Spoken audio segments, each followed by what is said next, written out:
Emergência 90 está no ar. No programa de hoje, nós continuamos falando sobre a atual onda de violência urbana, o comportamento das multidões. O que acontece quando as pessoas se sentem no anonimato e com a sensação de impunidade. Nós conversamos com o capitão da Polícia Militar, que também é sociólogo. Ele comenta as ações de grupos violentos como os Black Blocs e também fala sobre a eficácia e o funcionamento da justiça brasileira. Você vai saber o que diz a Constituição Federal sobre o direito de manifestação e sobre as atribuições da polícia. Um seminário sobre direitos humanos realizado pela Polícia Militar debate o trabalho da imprensa, da segurança pública e as ações violentas que ocorrem durante as manifestações. E ainda sobre câncer de pele, como prevenir e como identificá-lo. Emergência 90 começa agora.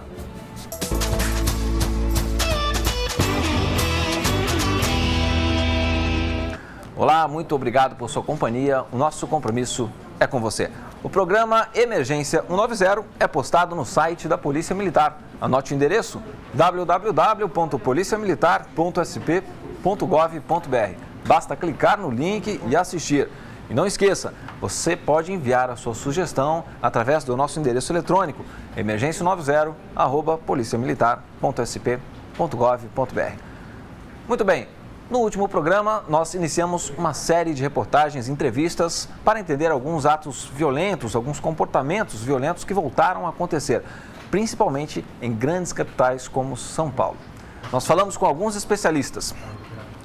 Hoje, você acompanha a visita que fizemos ao Tenente Arcanjo. Ele trabalha no 2º Batalhão de Policiamento de Choque e comenta o comportamento das multidões. O que acontece quando as pessoas têm uma sensação de impunidade por estarem no anonimato, ou seja, não identificadas? Confira.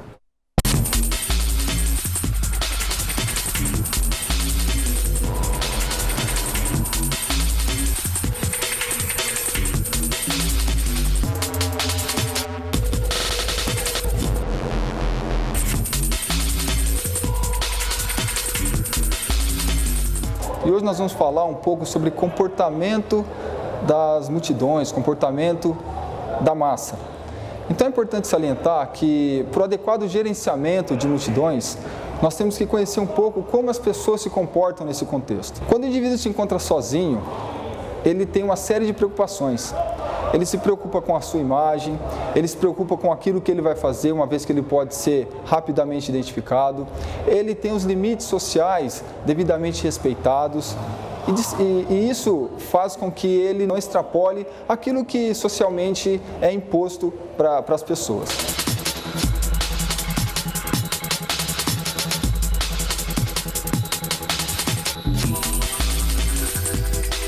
A pessoa se insere num grupo, seja de torcedores, seja de manifestantes, seja um grupo de amigos, no show, ela tende a se transformar, ela tende a assumir uma outra personalidade. Então, esse indivíduo que era um pouco mais receoso, um pouco mais inibido, ele passa agora a ser um pouco mais extrovertido, ele passa agora a agir conforme as pessoas estão ao seu redor, estão agindo também. E ele ultrapassa alguns limites sociais. Isso faz com que ele altere o seu comportamento, que compreende entre 15 anos, 26 anos, não ultrapassando 30 anos de idade. Então, são jovens que precisam de uma autoafirmação, precisam demonstrar que eles têm coragem, que eles estão aptos a participar de alguns atos para serem aceitos pelo grupo. E, por fim, nós temos a questão da impunidade. O indivíduo tendo a certeza de que não vai ser identificado, obviamente ele não vai ser punido. E isso lhe dá coragem, isso deixa com que ele fique mais à vontade para praticar alguns atos contrários à boa ordem local, contrários à lei, e aí ele passa a agredir pessoas, agredir autoridades, a danificar patrimônio público e privado, transformando aquele movimento que inicialmente era um movimento legítimo num movimento ilegítimo. E aí a polícia, os órgãos públicos envolvidos têm que agir para restabelecer a ordem e para que as pessoas consigam dar continuidade à sua vida. Em manifestações ou em grupo de torcedores, em grupo de pessoas que vão participar de um espetáculo, ela se deriva basicamente da influência desses fatores psicológicos, no seu viés negativo.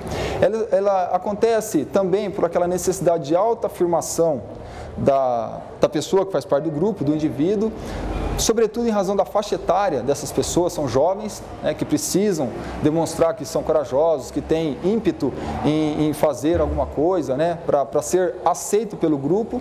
E nós temos também um terceiro fator que gera essa violência, que é a sensação de impunidade, como dito anteriormente. A sensação de impunidade faz com que o indivíduo se sinta forte, se sinta encorajado a praticar um ato, sabendo que ele não será identificado e nem será punido. Então nós temos que nos preocupar com isso e cada vez mais traçar estratégias visando minimizar o efeito desses fatores que contribuem para a violência que nós observamos em grupo de pessoas.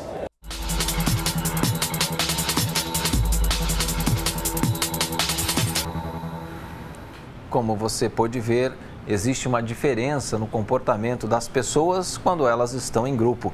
É evidente que sozinho, identificado, ninguém tem tanta coragem assim, não é mesmo? Olha, a Polícia Militar, preocupada com a questão das manifestações e da violência, promoveu um seminário sobre direitos humanos. Os assuntos tratados foram o trabalho da imprensa, da segurança pública e as ações violentas que ocorreram durante as manifestações. Você vai ver também o que diz a Constituição Federal sobre o direito à manifestação e sobre a competência das polícias nesses casos. Confira.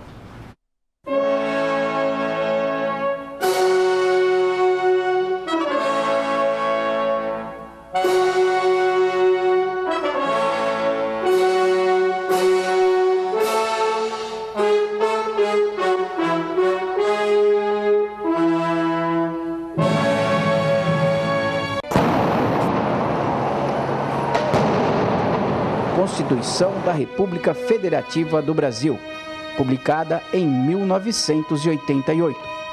Título 2º dos Direitos e Garantias Fundamentais. Capítulo 1 dos Direitos e Deveres Individuais e Coletivos. Artigo 5º, inciso 4º. É livre a manifestação de pensamento, sendo vedado o anonimato. Inciso 9º. É livre a expressão da atividade intelectual, artística, científica e de comunicação, independentemente de censura ou licença. Inciso 14. É assegurado a todos o acesso à informação e resguardado o sigilo da fonte, quando necessário ao exercício profissional.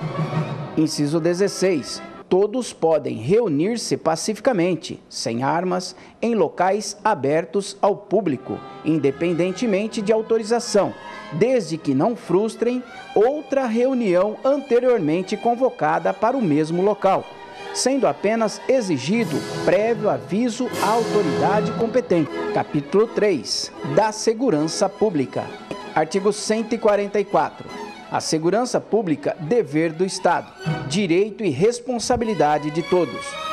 É exercida para a preservação da ordem pública e da incolumidade das pessoas e do patrimônio.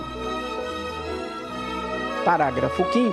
Às polícias militares cabem a polícia ostensiva e a preservação da ordem pública.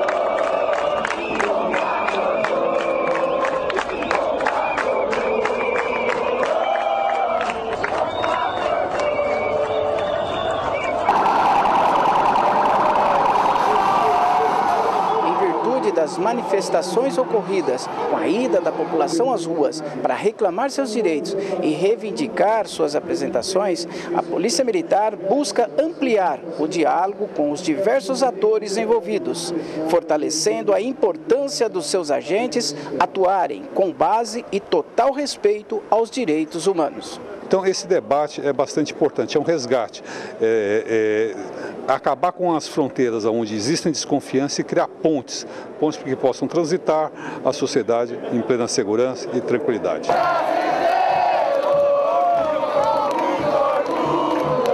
A Polícia Militar tem o dever aí de garantir o direito de manifestação, ou seja, as pessoas podem e devem se manifestar.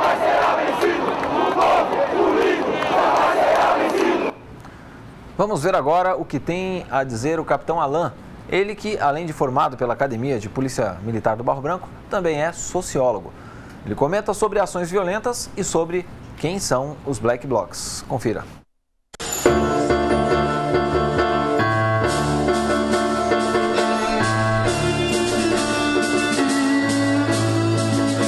Vivemos atualmente uma época de muita mudança em termos das sociabilidades até então vigentes na década de 70, introduzindo novas formas, novos arranjos societais. E de forma geral, seja em termos da violência urbana ou mesmo a violência de manifestações, um recrudescimento muito grande em todo o mundo das formas de violência. Primeiramente, é preciso deixar bem claro que existem as manifestações legítimas, democráticas, que fazem parte do movimento até de evolução da sociedade, e outros grupos pretensamente reivindicatórios que não são. As manifestações chamadas de junho, elas fazem parte de uma configuração muito mais ampla em termos de Brasil, de uma ascensão de uma classe média, a reivindicação por novos direitos sociais.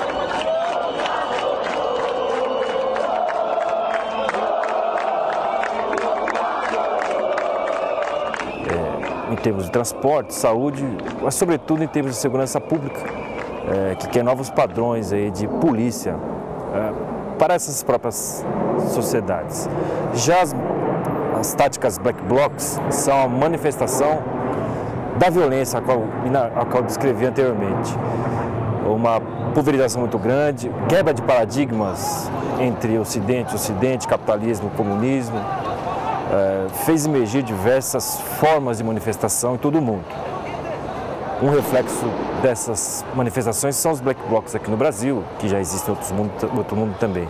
É uma violência instrumental, em que pese haver um discurso reivindicatório, no sentido de agredir os símbolos do capitalismo, ao meu ver, são atos violentos em si, que buscam a tal da violência performática, né? Chamar a atenção pela violência e sem que haja alguma coisa muito forte em termos de reivindicação.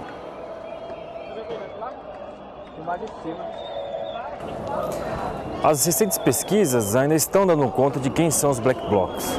Indicam que são jovens, até seus 30 anos, de uma classe pobre ascendente, mas sim, sabem o que fazem, né? Os gregos sempre acreditaram nos seus deuses e eles também têm o seu discurso, a sua forma de reivindicar. O mundo moderno, ou pós-moderno, como se diz, ele é repleto de incongruências, ele é repleto de dificuldades. O capitalismo no mundo é um capitalismo segregacionista e essas pessoas sentem esse problema. A falta de paradigmas, reafirmo, em ter um projeto político alternativo, faz com que essas demandas acabem explodindo nessas atuações que nós vemos atualmente aí. Há pouco tempo, certamente, ideias mais à esquerda no espectro político seriam absorvidas pelo partido político, ou pelo grupo, ou pela liderança política. Mas a falência dessa representatividade faz com que a violência exploda, sem qualquer tipo de controle, sem qualquer agente com o qual se possa dialogar. E a despeito, aproveito para dizer, dessa confusão toda, enfim, dessa falta de paradigmas, eu acredito que o poder público deve sim investir no diálogo. Porque só com atores que dialogam é que a gente pode, de fato, chegar a um patamar civilizatório um pouco melhor.